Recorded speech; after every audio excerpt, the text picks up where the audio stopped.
Good morning, dear student. Today we are going to discuss our second lecture of the biodiversity. In the previous lecture, we studied about the definition of the biodiversity and after it magnitude of biodiversity and levels of the biodiversity such as ecosystem biodiversity, generic diversity, species diversity and genetic diversity. After it, in the previous classes, we also study about the usage of the biodiversity and threat of biodiversity and categories of threatened organism and hotspot. And now, in today's class, we are going to discuss about the international effort for the conservation of the biodiversity. Means at the international level, the biodiversity management and conservation. For the conservation of the biodiversity, many international organizations play important role like IUCN. We already discussed about it. International Union for the Conservation of Nature and Natural Resources, and WWF World Wildlife Fund. These are the both the uh, organization play important role in the conservation of the biodiversity at international level. The Convention on International Trade and Endangered Species of Wild Fauna and Flora. We already know that fauna is used for the botanical, fauna is for the zoological uh, animals, and yeah, flora is for the botanical uh, species. Entered into the force in 1975 and respond to concern that the many species were become endangered because of the international trade. IUCN make a convention of international trade in endangered species of wild fauna and flora sites for the endangered species for the international trade. Most of the international species for international trade जो इनका व्यापार होता है ना, उनके लिए ये convention concern किया गया था। इसके बाद आता है आपके जो नेक्स्ट जो आता है कंजर्वेशन ऑफ बायोडाइवर्सिटी इंडिया।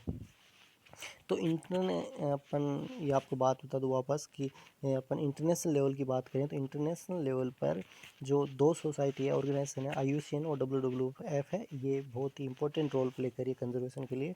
और IUCN की बात करें तो IUCN का जो ये जो हेडक्वार्टर है वो स्विट्ज़रलैंड में है, इसमें नहीं दे रखा लेकिन मैं बता देता हूँ आपको। और ये स्टेबलाइज कब हुआ 1948 के अंदर। IUCN जो ऑर्गेनाइजेशन स्टेबलाइज हुई थी 1948 के अंदर हुई थी। इसके बाद आता है conservation of biodiversity in India. Conservation of biodiversity India की बात करें तो टाइगर प्रोजेक्ट, तो टाइगर प्रोजेक्ट अपन को पता ही है ना। टू कंजर्व टाइगर है ना, जो पैंथेरा टिग्रिस बायोलॉजिकल नेम है, इसको प्रोजेक्ट बनाया गया है कंजर्व करने के लिए। 1973 के अंदर गवर्नमेंट ऑफ इंडिया ने लॉन्च किया था। और जो बंगाल टाइगर है natural habitat also protected in the extent and preserve area of biological importance as natural heritage for the represent close possible diversity of ecosystem across the tiger distribution in the country. Means क्या, tiger को ज़्यादा से ज़्यादा conservation के लिए एक project बनाया गया है 1973 के अंदर, जो गवर्नमेंट ने, सेंट्रल गवर्नमेंट जो इंडिया गवर्नमेंट ने किया था। इसके साथ में जो उसके नेचुरल हैबिटेट है उसको भी प्रिजर्व किया गया है ना, ताकि ज़्यादा से ज़्यादा इसको बचाया जा सके।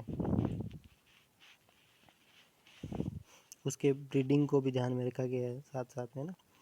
इसके बाद ये बात करें तो इसमें देखो ड्यूरिंग द टाइगर सेंसस 2006 की गणना की बात करें तो उसमें जो specific density of tiger the coordination prep derived from the camera trap and sign of survey using GIS जो GPS सिस्टम उसके जो ट्रेस किया गया। और result of this survey total tiger population has been estimated 1411 individual ranging from the 1165 to 1600 to 57 adult and sub-adult tiger of more than 1.5 year of age। तो ये इसकी गणना के साथ owing the project number of tiger as improved to 2226 as per latest consumer report release on 20 January 2015। मतलब 2015 के अंदर जो किया गया तो इसमें इस प्रोजेक्ट का फ़ायदा क्या हुआ कि 2000 के अंदर 2006 के अंदर जो अपन ज्ञात किया तो उसके अंदर क्या होता है कि एक्सप्लोटिंग जो थी मतलब डेंसिटी ऑफ टाइगर की थी वो कम हो गई थी। लेकिन इस प्रोजेक्ट से क्या होगा जो 1665 थी 1657 थी वो बढ़ के 2015 के अंदर उसकी संख्या बढ़ी है। तो इसका मतलब कुछ फ़ायदा हुआ है इसका। इसके बाद था एशियाटिक लायन री इंट्रोडक्शन प्रोजेक्ट। मतलब एशियाटिक लायन जो था उसको भी कंजर्वेशन की जरूरत थी तो इसलिए एक प्रोजेक्ट बनाया गया इंडिया गवर्नमेंट ने, है ना। और उसका जो पैंथेरा लियोपर्सिका जो बायोलॉजिकल नाम है एशियाटिक लायन का उसको प्रिजर्व करने के लिए ये प्रोजेक्ट बनाया गया। उसके बाद हिमालय मस्क डियर प्रोजेक्ट है। तो हिमालय के अंदर वाइट बेल्ट मस्क जो सफ़ेद जो पेट वाली जो डियर पाई जाती थी हिमालय जो मस्क डियर बोलते हैं उसमें क्या होता है आपको मस्क डियर में पता ही है आपको इसके के अंदर क्या पाई जाती थी। इसके अंदर एक जो सेंटेड जो केमिकल पाया जाता है उसके लिए इसका क्या हो जाता है उसके लिए इसको हंटिंग की जाती थी, है ना। उसको इंटरनेशनल मार्केट में बेचा जाता था तो इसके लिए उसका ज़्यादा से ज़्यादा हंटिंग की जाती थी, है ना। तो इसके लिए इसको कंजर्वेशन की आवश्यकता थी इसलिए क्या किया जो IUCN ने एक सोसाइटी बना के इसको भी मस्क डियर को भी एक प्रोजेक्ट में शामिल किया गया है। इसके बाद है क्रोकोडाइल ब्रीडिंग प्रोजेक्ट। क्रोकोडाइल जो है घड़ियाल है उनकी भी जो थी वो संख्या बहुत ही डिक्लाइन हुई थी 5000 10,000 थी 1940 में और जो अभी है जो 200 करीब हो गई थी ना। जो 96% डिक्लाइन हुआ मतलब इसमें गिरावट आई है ना। तो Indian government subsequently accorded species protection under the wild life protection act जो वाइल्ड लाइफ प्रोटेक्शन एक्ट 1972 के अंदर बना था उसके अनुसार इसको प्रोटेक्शन के अंदर रखा गया। और इससे क्या हो जाए इनको जो in 1997 the total wild population estimate at 436 adult घड़ियाल that had declined to 182 in 2006। मतलब जो 1997 के अंदर 436 थे वो कितने हो गए 182 हो गए 2006 के अंदर। तो इनकी जो डेक्लाइन हो रही है इनकी तो उसको कंजर्व करने के लिए क्रोकोडाइल ब्रीडिंग प्रोजेक्ट भी तैयार किया गया है जो सेंट्रल गवर्नमेंट ने तैयार किया था। इसके बाद एलिफेंट प्रोजेक्ट। एलिफेंट जो प्रोजेक्ट है 1992 में 1992 के अंदर गवर्नमेंट ऑफ इंडिया ने किया था क्योंकि इनकी भी संख्या बताऊँ आपको कि इनकी संख्या वो बहुत ज़्यादा हुआ करती थी जो अभी एस्टिमेट जो संख्या मतलब 1500 करीब हो गई मतलब बहुत कम हो गई है। इसलिए क्या इसको भी क्या प्रिजर्व करने के लिए कंजर्व करने के लिए एलिफेंट प्रोजेक्ट बनाया गया। इसका कंजर्वेशन ऑफ बायोडाइवर्सिटी इन राजस्थान की बात करें तो राजस्थान में भी बहुत ज़्यादा वाइल्ड लाइफ और एनिमल्स पाए जाते हैं। डिफरेंट टाइप ऑफ बर्ड्स है डिफरेंट टाइप ऑफ जो एनिमल्स है वो पाए जाते हैं। उनको भी कई बार क्या होते हैं वो भी क्या हो रहे हैं कन्फ्लिक्ट हो रहे हैं with the humans and live stock की वजह से, है ना। तो उनको भी कंजर्व करने की ज़रूरत है। तो ये क्यों हो रहे हैं the various problem of the animals living outside the protected area. क्या होती है जब प्रोटेक्टेड एरिया से बाहर चले जाते हैं तो उनको क्या बाहर शिकार कर लिया जाता है। Killing injury by humans and livestock by carnivorous like tiger leopard sloth bear hope jackal poaching of black buck chinkara peacock wild fowl grey francolin Indian hens. इनका मतलब ज़्यादा से ज़्यादा पोचिंग मतलब शिकार कर लेना, है ना। रिटेल किलिंग ऑफ एनिमल, है ना। Tiger leopard sloth bear wolf jackals stray dogs injured by killing black buck chinkara peacock around the year, है ना। Loss of corridor in case of tiger reserve like Sariska and Ranthambore where the animals stray out and the direct conflict with the livestock and people. क्या होता है जो corridor है जो मतलब सीमा है उससे बाहर निकल जाते हैं। जैसे अपन सिरिस्का की बात करें रणथंभौर की तो टाइगर बाहर रहते हैं तो जो और लोग होते हैं जो कि वहाँ लाइवस्टॉक जो पशुधन वगैरह होते हैं उसके साथ संघर्ष करते हैं लोग उनको भी हानि पहुँचा देते हैं। इसके बाद जो आते हैं देखिए important century national park Rajasthan के अंदर कौन कौन से नेशनल पार्क है, अभ्यारण्य है, वो कौन कौन से रणथंभौर नेशनल पार्क आपको सवाई माधोपुर के, सरिस्का नेशनल पार्क आपको पता है अलवर के अंदर है, केवलादेव घना बर्ड सेंचुरी भरतपुर के अंदर, डेजर्ट नेशनल सेंचुरी जैसलमेर के अंदर है, Kumbhalgarh wild life sanctuary Kumbhalgarh के अंदर है, और जो दरहा सेंचुरी है कोटा के अंदर है, माउंट आबू सेंचुरी जो माउंट आबू के अंदर, सीता माता सेंचुरी है प्रतापगढ़ के अंदर, Kaila Devi wildlife sanctuary है करौली के अंदर है, national Chambal wildlife sanctuary Kota के अंदर है, और जो मछिया सफारी पार्क है जोधपुर के अंदर है, रामगढ़ विसाधारी सेंचुरी बूंदी के अंदर है, मुकंदरा टाइगर जो रिजर्व है कोटा के अंदर है, बरेथा वाइल्ड लाइफ सेंचुरी भरतपुर के अंदर, जयसमंद सेंचुरी उदयपुर के अंदर, ताल छापर सेंचुरी ऐसे का ये चूरू के अंदर, ताल छापर आपको बताइए ना, ताल छापर तो चूरू के अंदर पड़ती है हमें। इसके बाद wild life and vegetation of the Rajasthan, मतलब वाइल्ड लाइफ और वेजिटेशन है राजस्थान में किस प्रकार की है और कितनी है पाई जाती है। तो in Rajasthan presence of Aravalli mountain ranges the whole region divides in parts, तो जो अरावली पर्वत श्रृंखला है, अरावली रीजन है उसकी माउंटेन है, उसकी वजह से राजस्थान में डिवाइड हो रहा है ना, एक भाग उधर की तरफ है ईस्टर्न साइड, एक वेस्ट की तरफ हो जाता है ना, इस प्रकार से तो दो भागों में डिवाइड होता है।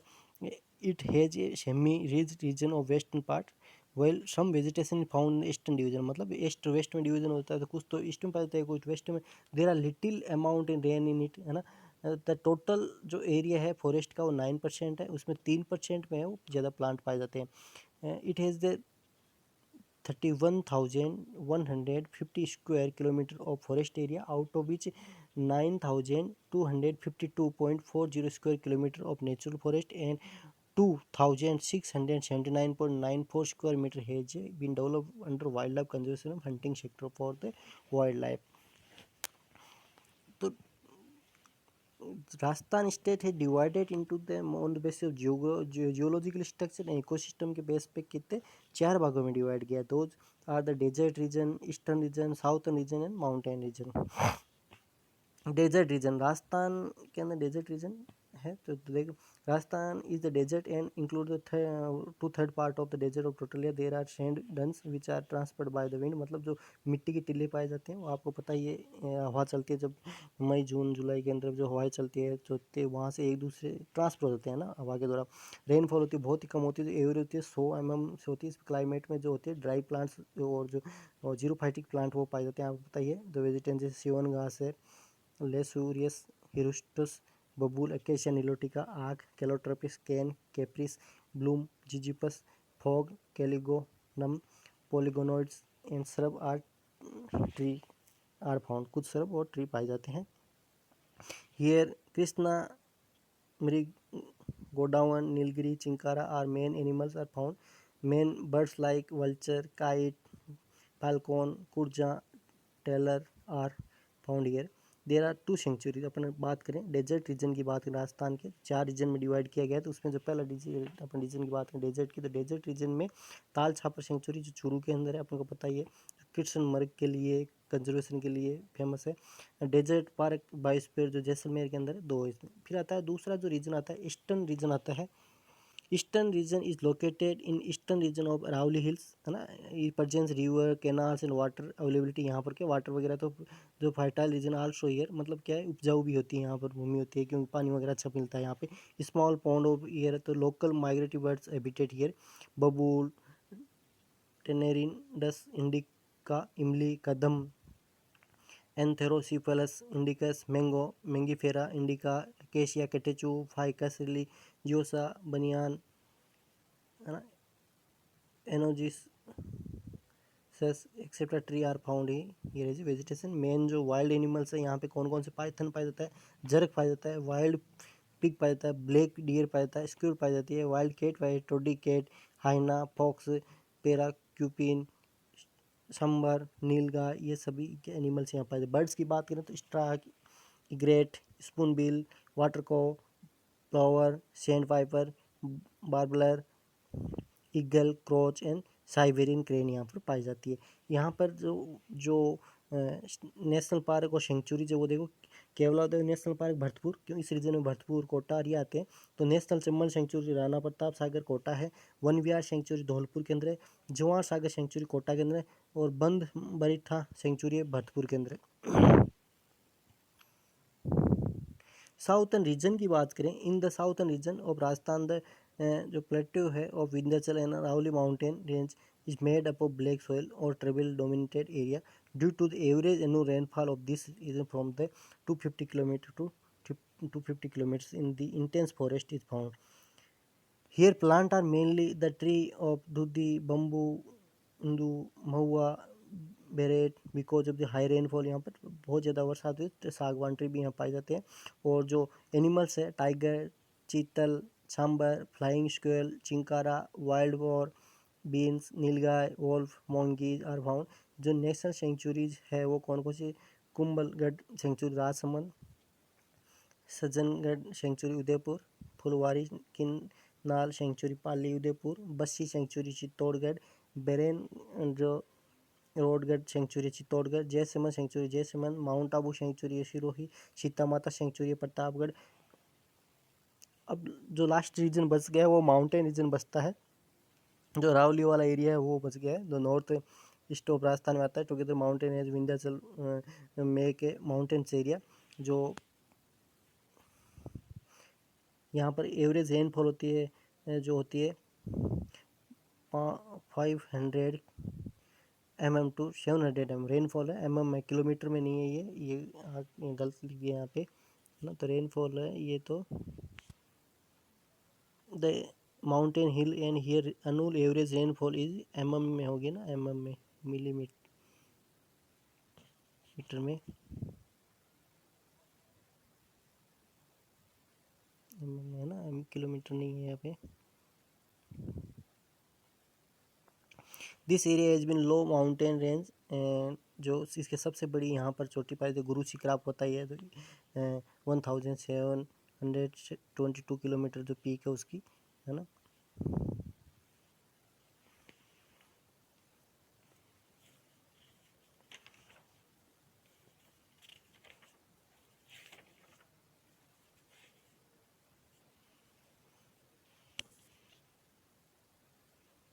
ये भी यहाँ पे गलत दे रखा है, किलोमीटर नहीं है, याद रखना बच्चों, ये मीटर ही है। किलोमीटर तो बहुत ज़्यादा होते हैं ना, तो ये 1722 मीटर ही है, ठीक है। और ये भी क्या है, ये जो रेनफॉल है ये किस में, mm में है, मिलीमीटर में है ना, किलोमीटर नहीं है। यहाँ पे ये गलत छपा हुआ है बुक में अपने, है ना। तो माउंट आबू में जो पाए जाते हैं वो, और मेन जो वेजिटेशंस है इस एरिया की वो कौन कौन सी, देखो, ग्रासेस है, साइडोन, डेक्टेलोन है, धाक है, शॉल है, चेरिया, रोबुस्टा है, टेंडू है, मैंगो है, ब्यूटिया मोनोस्पर्मा है। Main wild animals of tiger, panther, bear, jarakh, chital, chinkara, wolf, krishnamrig, nilgai, wild pig, ear, mongoose, varanus, fox, flying fox, snake, four horned chameleon, skink, ये जो जानवर है ये पाए जाते हैं। इसके अलावा बर्ड्स कौन से हैं, स्टार्क है, स्पूनबिल है, हरिल है, डक है, जे सर नरा है, फ्लाई कैचर, बेटर, बचटार है, एगल है, पिकॉक है, ये। इसके बाद यहाँ पर जो अभ्यारण्य पाए जाते हैं ना, नेशनल पार्क को पाए जाते हैं। सरिस्का जो आपको बताइए जो अरावली पर्वत श्रृंखला में आता है, और अलूर में पाया जाता है।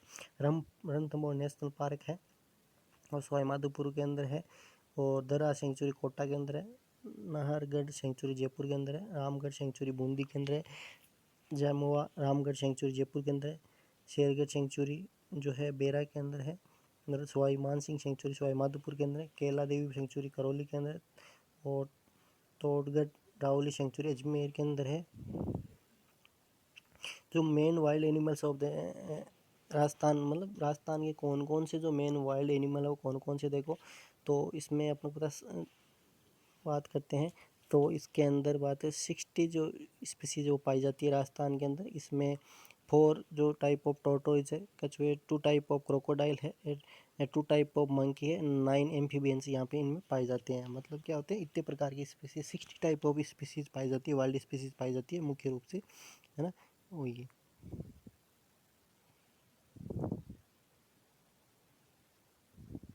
Main wild species. अब सबसे पहले आता है टाइगर, आता है पैंथेरा टिग्रिस का नाम आपको पता ही है। और ये जो आपको पता ही है बेंसरोडगढ़ सेंचुरी चित्तौड़गढ़, रणथंभौर सेंचुरी सवाई माधोपुर, शीश का सेंचुरी अलवर और रामगढ़ सेंचुरी बूंदी के अंदर पाई जाती है। तो 4 अभयारण्य उनके अंदर पाई जाती है, याद रखना 4 अभयारण्य। ये क्या होता है 10 फीट लंबा होता है और 3 से 3.5 फीट ऊंचा होता है। इसके शरीर पे क्या होती है गोल्डन कलर का, पीले कलर का होता है, काली कलर की धारियाँ पाई जाती है ना। और फीमेल टाइगर होता है और टीच और ईटिंग बच्चों को सिखाती है शिकार करना, और क्या करती है शिकार करना सिखाती है और खाना सिखाती है। और ये क्या रात में ही शिकार करते हैं। और इनकी जो ओल्फैक्टरी पावर होती है टाइगर की बहुत ही ज़्यादा होती है, सूंघने की क्षमता बहुत ज़्यादा होती है। और ये नाइट में ही प्रे करते हैं स्पेशली जो फीमेल्स होती है 2 से 3 जो बच्चे होते हैं वी बोलते हैं उनको ना, वो देती है।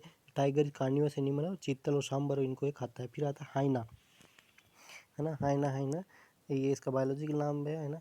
और हाइना हाइना लोकल जो लैंग्वेज इसको लकड़बग्गा भी बोलते हैं, राजस्थान में पाया जाता है।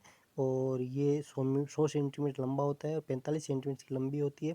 इसके जो आगे के पैर होते हैं वो ज़्यादा मजबूत होते हैं, थोड़ा आगे से ऊंचा होता है। पीछे के जो पैर होते हैं कमज़ोर होते हैं, इसलिए ये थोड़ा मूव स्प्रिंगली मतलब थोड़ा हिलता डुलता हुआ चलता है ना। एक कलर का होता है। और ये रात में जो ये जो प्रीडेटर की या स्क्वेंजर की तरह कार्य करता है ना, स्क्वेंजर की तरह कार्य, जो मरे डेड जो बॉडीज होती है उनको खाता है। फिर ये मोस्ट प्राउडली एनिमल से मतलब बहुत ज़्यादा मात्रा में सब जगह पाया जाता है। फिर आता है चिंकारा, गजेला गजेला गजेला गजेला, है ना। ये जो हाइट होती है इसकी, जो गजेला गजेला ये एक स्पीसीज है डियर की ही, है ना। चिंकारा बोलते हैं इसको, जो अपना राज्य पशु भी है। और 60-70 सेंटीमीटर होते हैं, वेट होता है 20 से 25 केजी होता है। इसका जो कलर होता है वो ब्राउन होता है। मेल और फीमेल होती है, दोनों के सींग होते हैं और 25 से 30 सेंटीमीटर लंबे सींग होते हैं। तो जो कलर होता है वो वाइट होता है एब्डोमेन का। और ये क्या ग्रुप में रहते हैं 4 से 6 जने ये ग्रुप में रहते हैं। और ये ग्रासेज वगैरह जो केर वगैरह आँख वगैरह इनको ये खाते हैं, वेजिटेशन जो होते हैं उनको खाते हैं। फिर नीलगाय, रोजा, डोसेल्पस, ट्रेगो कैमिलस आप जानते हो, रोज़ को देखा होगा अपना राजस्थान के है तो रोज़ देखा होगा। नीलगाय जिसको बोलते हैं ना, रोजा रोज या रोजडा भी बोलते हैं इसको। और एक्चुअली नोट काउ काउ नहीं है ये, जो एंटेलोप स्पीसीज है। It is the strong heavily like horse, घोड़े के समान होता है, ब्लू कलर का होता है। और ये पाला भी जा सकता है। और ये जो ज़्यादातर होता है ये फसल खाता है। और इसकी जो लेंथ होती है 2 मीटर होती है और 1.5 मीटर होता है, ये ऊंचा होता है। कलर जो होता है इसका ब्लैक होता है। और सींग होते हैं जो मेल होता है उसके, male bear a bunch of hair, गले पर क्या होता है बालों का गुच्छा होता है। और जो फीमेल होती है वो क्या होती है, नो उसके सींग नहीं होते हैं, है ना। 4 लेग आर लॉन्ग होती है, मजबूत होती है आगे की जो जंप करने के लिए। और हेर्बिवरस एनिमल्स होते हैं और ये जो फसल वगैरह उनको खाते हैं। इसके बाद है पाइथन। पाइथन ये जाइंट स्नेक है और they are dull and gentle होते हैं। दे नो पॉइजनलेस होते हैं ना, इनमें जहर नहीं पाया जाता है, इनमें किसी प्रकार का जहर नहीं पाया जाता है, याद रखना है ना।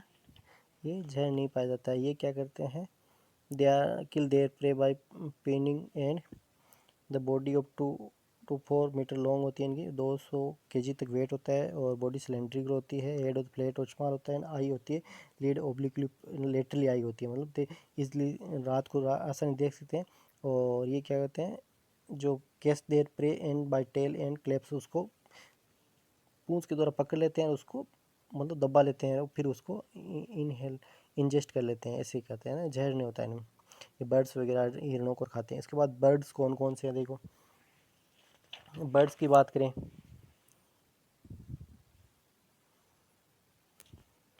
तो गोडाउन है, choriotis nigriceps. Godawan has a declare state bird of the, अपना राजस्थान का स्टेट पक्षी। और राजस्थान के जोधपुर, जैसलमेर, बीकानेर, फलोदी, पाली, कोटा, बारा, अजमेर डिस्ट्रिक्ट में पाया जाता है। और ये कंटिन्यूस ये हंटिंग की वजह से क्या एक्सटिंक्शन हो गया है। और ये जो बर्ड्स होता है 120 से 160 सेंटीमीटर हाइट का होता है। और ये जो बियर हेड बियर ब्लैक कॉम इसके जो होती है सर के ऊपर क्या कॉम पाई जाती है। फीमेल कंप्लीटली स्मॉल होती है, 70 से 75 सेंटीमीटर लंबी होती है। दे नॉट फ्लाई स्विफ्टली, ज़्यादा लंबे नहीं उड़ सकते। The nature and resident area, और क्या खाते हैं इंसेक्ट जो लिजार्ड्स वगैरह इनको ये खाते हैं। विजिटेशन ऑफ द राजस्थान, अब बात करते हैं कि राजस्थान में विजिटेशन कौन कौन सी पाई जाती है ना। जो वृक्ष होते हैं वो कौन कौन से पाए जाते हैं आपको पता ही है इसकी जो स्टेट ट्री है वो खेजरी है, प्रोसोपिस सिनेरिया है। राजस्थान गवर्नमेंट ने इसको जो है इस डिक्लेयर खेजरी है स्टेट ट्री ऑन 31 अक्टूबर 1983, है ना। साइंटिफिक लैंग्वेज में इसको प्रोसोपिस सिनेरिया बोलते हैं और लोकल लैंग्वेज में खेजरी, जांटी, सामी और नाम बोलते हैं। और ये बहुत ही इम्पोर्टेंट है और आयुर्वेदिक पर्पज़ से भी है। और लोग राजस्थान के जो लोग होते हैं इसको बहुत ही पसंद करते हैं। और इसकी जो पत्तियाँ होती हैं इसको लूम बोलते हैं और जो पाउडर के रूप में खाई जाती है। और ये क्या होती है, इनको दूध भी ज़्यादा होता है तो पक्षी खाते हैं। पौड ऑफ खेजरी, जो इसकी जो फली होती है, जो पौड होता है, फल होता है, उसको जो सांगरी बोलते हैं, फ्लेशी होती है, सांगरी बोलते हैं। और ये वेजिटेबल्स बनाने में काम आती है। और चेस्ट पेन और हीट प्लेजेंट में भी काम करती है, जो है ना। The board is used as fuel, इसकी लकड़ी होती है वो जलाने काम आती है। Flower come out in March April, they are well fumed glucoside name पिट्रोलिन। इसमें क्या होती है, फ्लोर्ड होते हैं जो मार्च अप्रैल में आते हैं। इनमें ग्लाइकोसाइड पाया जाता है, पिट्रोलिन बोलते हैं। और ये इसका जो इम्पोर्टेशन होता है टू प्रिवेंट द एबॉर्शन, है ना। जो एबॉर्शन होता है इसके फ्लोर के साथ में अपना आगे पढ़ेंगे, देखो नीचे दिया है। In village medicine is prepared from floor mixing with sugar for anti abortion, है ना। एंटी एबॉर्शन ट्रीटमेंट में इसको काम लिया जाता है। इसके बाद जो आते हैं स्टेट फ्लोर, अपन बात करते हैं स्टेट फ्लोर किसका, आपको पता ही है स्टेट फ्लोर किसको बोलते हैं, रोइडा, है ना। टेकोमेला undulata. It is a medium sized tree that produces quality number and the main source of timber amongst the indigenous tree species of desert region of the Shekhawati Mawar in Rajasthan, है ना। और trade name of the species this desert teak or Marwa teak, Tecomella undulata, is a deciduous and nearly evergreen tree and arid in semi-arid region, है ना।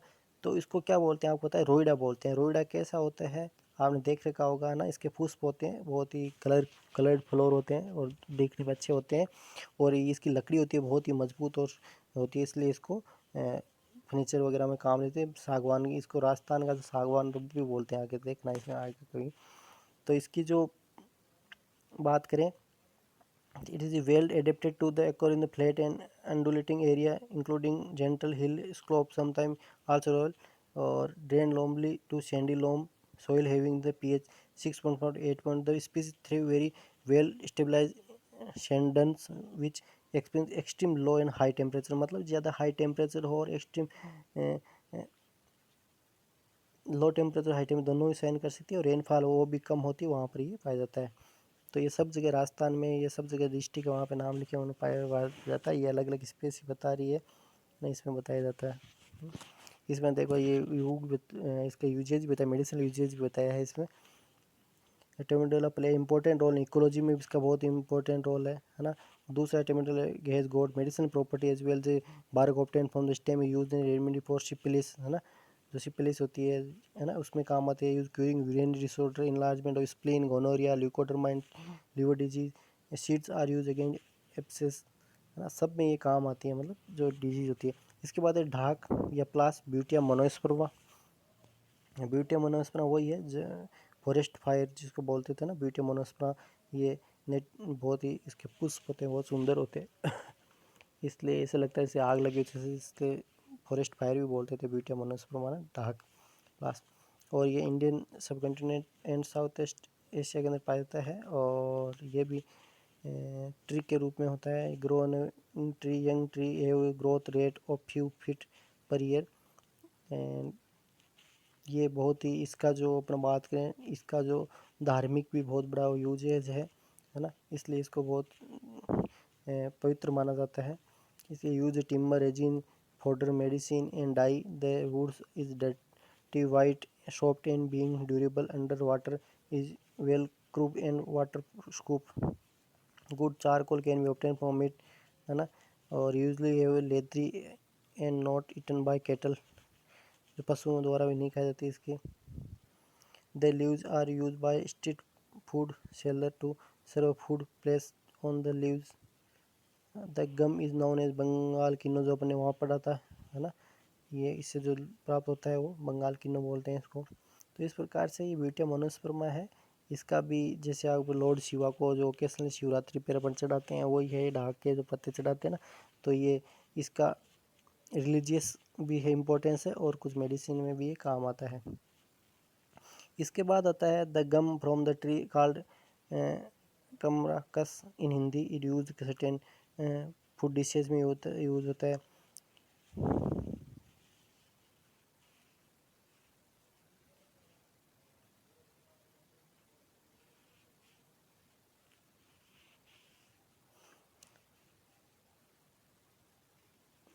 ठीक है, ये flower is use as a prepare traditional, Holi colour बनाने में काम आता है ना।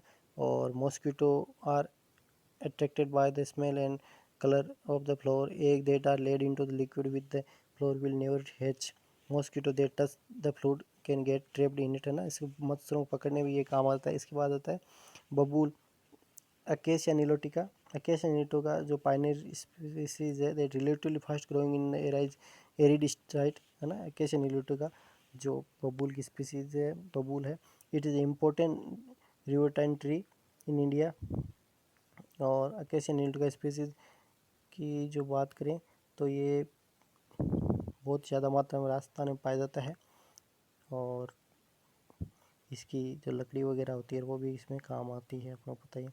इसके बाद अकेसिया ल्यूकोफोलिया, इट इज़ ए बबूल species widely grow naturally in Rajasthan, है ना। और इसके बाद जो आता है आपके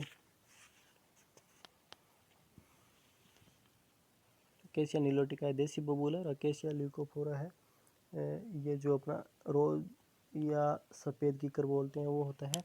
और इसके बाद अकेसिया सेनेगल है, जिसको कुमटाई बोलते हैं, पहले भी नाम आया था आपको याद होगा ना। इसके कुमटा बोलते हैं इसको, अकेसिया सेनेगल को। It is small thorny deciduous tree from the genus acacia which is known by several common names including gum acacia, gum arabic tree. It is used food additive in craft and as a cosmetic. The gum drained from the cut in the bark, the individual tree will yield 200 to 300 gram, तो इससे gum प्राप्त है। 18% of the world gum arabic produce in Sudan, है ना। तो 80% जो होता है इन्हीं से, अकेसिया सेनेगल से प्राप्त होता है, सूडान के अंदर होता है। The Chohtan area of Barmer district in Rajasthan is also famous for gum production.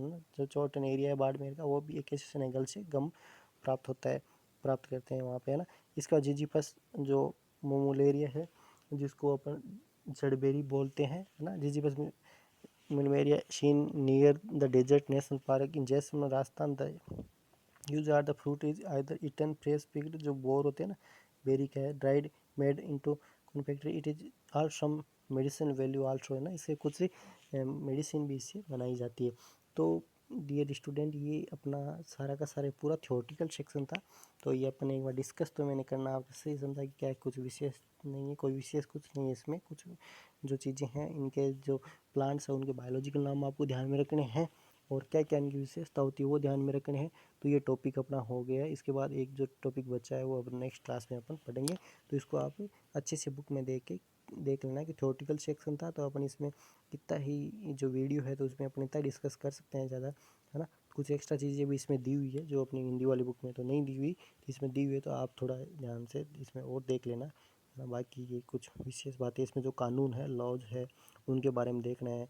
जो कोई जी IUCN है, WWF है, वो उनकी फुल फॉर्म देखनी है। उनके जो बायोलॉजिकल नेम्स है वो देखने हैं आपको, है ना। इस प्रकार से ये तो आप प्रिपेयर कर लेना। और थैंक्स फॉर वॉचिंग।